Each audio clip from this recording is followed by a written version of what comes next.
अस्सलाम वालेकुम क्लास। आज हम जिस टॉपिक पे बात करेंगे वो है life of micro organism at low nutrient concentration.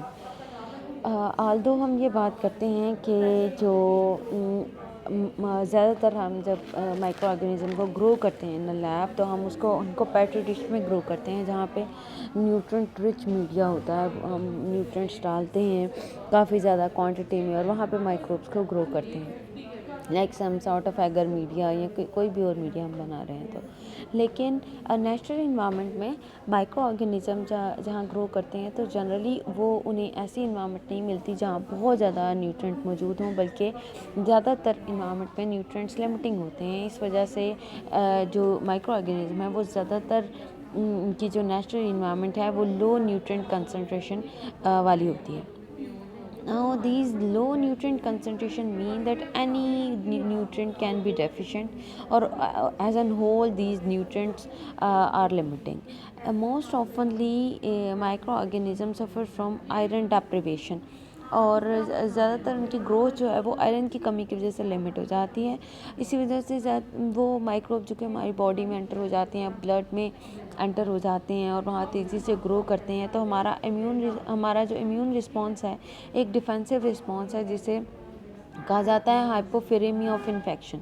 इसमें क्या होता है कि इन्फेक्शन के नतीजे में बॉडी में आयरन लेवल कम हो जाता है, और ये एक डिफेंसिव रिस्पॉन्स है। आयरन के कम हो जाने की वजह से क्या होगा कि ऑटोमेटिकली जो माइक्रोब्स हैं वो आयरन डेफिशिएंसी का शिकार होंगे और वो ग्रोथ शो नहीं कर सकेंगे।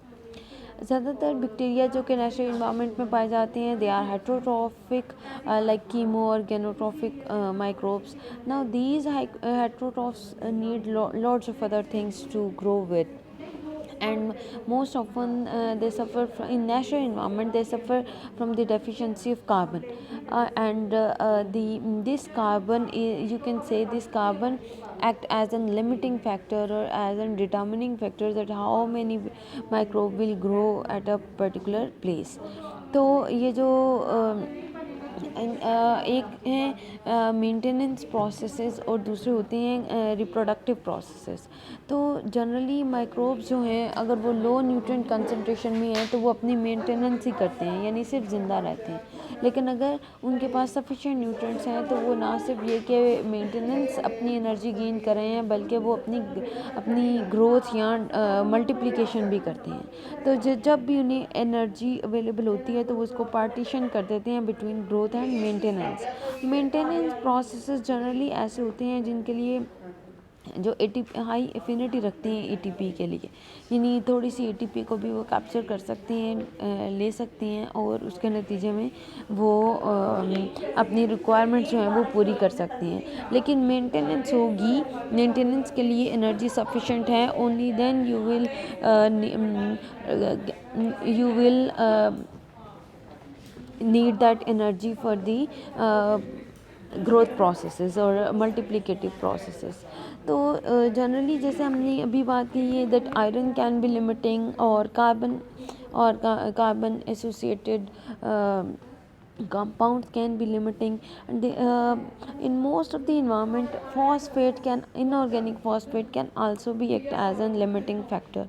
Ironically, phosphate limitation is a starvation stress, but in the environment phosphates are most commonly present, but microbes do not have ability to degrade the phosphate because mostly they lack enzyme phosphatase, and that is why they are unable to utilize the atmospheric phosphate. This is the reason we said that inorganic phosphate act as limiting factor, although organic phosphates are present in the media, in the surrounding media, लेकिन वो microbe जो हैं वो organic phosphate को inorganic phosphate में convert नहीं कर पाते क्योंकि उनके पास फॉस्फेटेज एंजाइम मौजूद नहीं होता है। अब जो ये माइक्रोब्स हैं, माइक्रो ऑर्गेनिजम्स हैं, on the basis of nutrients they can be classified as oligotrophs and copiotrophs. Oligotrophs, as the name implies, oligo mean few, Allotrophs are those that are present in those kind of environment that have very low nutrient available, and copriotrophs are generally those that are at the high nutrient levels, but it's not absolute. Sometimes copriotrophs that are usually present at high nutrient levels, they have adaptations to live in the low nutrient concentration. Likewise, oligotrophs, are they can be absolute type, like those oligotrophs that can only be present in the low nutrient concentration, or they can also be present at high nutrient concentration. Oligotrophs have some of the abilities which enables them to survive in the low nutrient concentration. For example, they have highly efficient substrate scavenging system, like they can scavenge the substrate. ये अपने substrate को छीन सकते हैं, ले सकते हैं, थोड़ी कंसंट्रेशन में हो वहाँ से भी ये मैग्नेट की तरह उसे अपने तरफ खींच सकते हैं। ये जब न्यूट्रिएंट्स अवेलेबल हों तो उनको लॉन्ग टाइम के लिए एक्यूमुलेट कर लेते हैं, उनको स्टोर कर लेते हैं न्यूट्रिएंट्स, ताकि तब जब न्यूट्रिएंट्स अवेलेबल ना हो तो वो उनको यूज़ कर सकें। इसी तरह से इनका जो ग्रोथ रेट है वो लो होता है, ताकि इनको ग्रोथ रेट कम है तो इनको एनर्जी भी कम चाहिए होती है, इनकी एनर्जी रिक्वायरमेंट ही कम है, because they have low growth rate. तो ये ओलिगोट्रॉफ्स की करेक्टरिस्टिक्स होती हैं। As far as copiotrophs are concerned, तो अगर ये हाई न्यूट्रिएंट लेवल पर हैं तो इनकी सबस्ट्रेट एफिनिटी बहुत कम है, क्योंकि सबस्ट्रेट बहुत ज़्यादा मौजूद है और इनका ग्रोथ रेट हाई है, ये तेज़ी से ग्रो करते हैं। लेकिन जैसे ही न्यूट्रिएंट लिमिटिंग होना शुरू हो जाते हैं तो now these copiotrophs have number of survival strategies. ये कुछ स्ट्रैटेजीज़ आप कह सकते हैं या एडेप्टेशंस कह सकते हैं जो ये अडेप्ट करती हैं ताकि ये इस इन्वायरमेंट में ग्रो कर सकें। Now what are these characteristic, you will number them these characteristic as number 1, 2 and 3। ये adaptations हैं, ये survival strategies हैं। for example, very first is that they express the starvation genes। इनमें starvation genes जो हैं वो express होना शुरू हो जाते हैं और इसका रिजल्ट क्या होता है, very first is reduction in size। इनका साइज़ कम हो जाता है and the resulting they form the ultra micro bacteria, यानी मज़ीद छोटे साइज़ के बैक्टीरिया बनाते हैं, और by the process of reductive division. ठीक हो गया। Next, they form protective starvation proteins, and these protective starvation protein they and these proteins when synthesized, they slow down the metabolic processes and they shut down the those processes that are not very essential for the maintenance purposes। तो ये starvation proteins जो हैं ये सिर्फ उन processes को activate करती हैं जो ज़िंदा रहने के लिए चाहिए, और वो जो कि जिनके बगैर गुजारा हो सकता है वो processes shut down हो जाते हैं। नेक्स्ट, substrate capturing enhance हो जाती है, यानी substrate की affinity इनकी ज़्यादा हो जाती है, ये सबस्ट्रेट को कैप्चर ज़्यादा तेज़ी से कर सकते हैं। दैन दे अपटेक अमाइनो एसिड्स, और जिसकी वजह से ये उनको स्टोर कर लेते हैं ताकि ये लंबे अरसे के लिए इसको यूज़ कर सकें। At some point they when exogenous nutrients are so low that they are unable to maintain themselves, these bacteria are unable to maintain themselves at this point, these microbe enter into dormant and anabiotic state. ये microbe जो है वो एक dormant या anabiotic stage यानी spore formation पे चले जाते हैं, या यहाँ तो एंडोस्पोर बना लेते हैं या फिर एक्सोस्पोर बना लेते हैं, एक डोरमेंट फेज पे चले जाते हैं।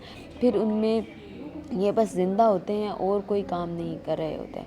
लेकिन जब फेवरेबल कंडीशंस आती हैं तो ये एंडोस्पोर्स जो हैं ये दोबारा से वेजिटेटिव सेल में कन्वर्ट हो जाते हैं और ये देन डिवाइड करते हैं और ग्रो करना शुरू कर देते हैं। तो इस तरह से ये माइक्रोब्स जो हैं ये सर्वाइव कर सकते हैं। There are some microbes like Aeromonas, hydrophila. ये माइक्रोब जो हैं ये एक wide range of nutrient concentration में रह सकते हैं, यानी लो में, हाई में इनकी रेंज बहुत ज़्यादा होती है। लेकिन जो इनकी लेकिन इसका ये मतलब नहीं है कि ये माइक्रोब जो हैं ये अगर लो न्यूट्रिएंट कंसंट्रेशन में रहेंगे तो ये हाई में नहीं रह सकते। ये बहुत ज़्यादा इनकी वाइड रेंज होती है, लेकिन हर जगह पर हर किस्म के इन्वायरमेंट में एक टॉक्सिनस माइक्रो ऑर्गेनिजम्स होते हैं। टॉक्सिनस माइक्रोफ्लोरा या टॉक्सिनस माइक्रो ऑर्गेनिज्म का मतलब है वो माइक्रो ऑर्गेनिज्म जो कि वहाँ के इनहैबिटेंट्स हैं, वहीं पर रहने वाले हैं, उनकी नेटिव हैं आप कह सकते हैं। तो ऐसे माइक्रोब जो कि वाइड रेंज रखते हैं लाइक एरोमोनास, ये माइक्रोब जो हैं ये इन टॉक्सिनस माइक्रोफ्लोरा के साथ रह सकते हैं, लेकिन फिर भी उस प्रेजेंट इन्वायरमेंट में जो सबसे ज़्यादा नंबर में माइक्रोफ्लोरा पाया जाता है वो टॉक्सिनस ही होता है। नाउ वो आपने देखा कि ये क्या स्ट्रैटेजीज़ होती हैं माइक्रो ऑर्गेनिजम्स की कि वो लो न्यूट्रिएंट कंडीशन में अडाप्ट कर सकें। ये आप यहाँ डायग्राम में भी देख सकते हैं, ये यहाँ दिखाया गया है। ये माइक्रोब जो कि अल्ट्रा माइक्रो, आप इसमें दो साइज़ के माइक्रोब देख सकते हैं, एक का साइज़ जो है वो ज़्यादा है और दूसरे का साइज़ कम है। ये मेरीन विब्रियो दिखाया गया जो कि कॉमा शेप होता है, और ये उसकी रॉड कोकस ट्रांसफॉर्मेशन दिखाई गई है, यानी जब न्यूट्रिएंट लेवल कम है तो उस वक्त ये डॉट्स जैसे आपको नज़र आ रहे हैं तो ये बहुत छोटे साइज़ के होते हैं, लेकिन बाद में जैसे जैसे न्यूट्रिएंट इनको ज़्यादा मिलते जा रहे हैं, ये हाई न्यूट्रिएंट में ट्रांसफ़र किए गए हैं, तो इनका साइज़ जो है वो बड़ा होता जा रहा है। यहाँ पर आप देखें ये रॉड कोकस ट्रांसफॉर्मेशन दिखाई गई है, और ये भी एक स्ट्रैटेजी है लो न्यूट्रिएंट कंसंट्रेशन को कोप करने के लिए कि ये जो रॉड शेप बैक्टीरिया होते हैं ये बड़े साइज़ के होते हैं, तो ये कन्वर्ट हो जाते हैं इनटू कोकस शेप, यानी राउंड शेप माइक्रोब में कन्वर्ट हो जाते हैं, क्योंकि राउंड शेप में ज़्यादा से ज़्यादा न्यूट्रिएंट्स को एक्वायर किया जा सकता है।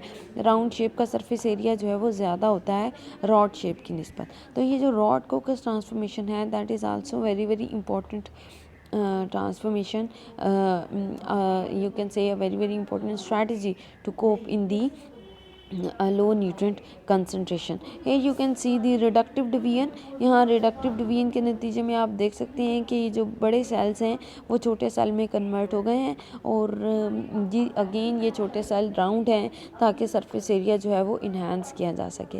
अब ये जो माइक्रोब्स होती हैं जिनमें स्टार्वेशन जीन होते हैं जो एक्टिवेट हो जाते हैं एट लो न्यूट्रिएंट कंसंट्रेशन, इनकी बायोटेक्नोलॉजी में भी बहुत ज़्यादा इम्पोर्टेंस है।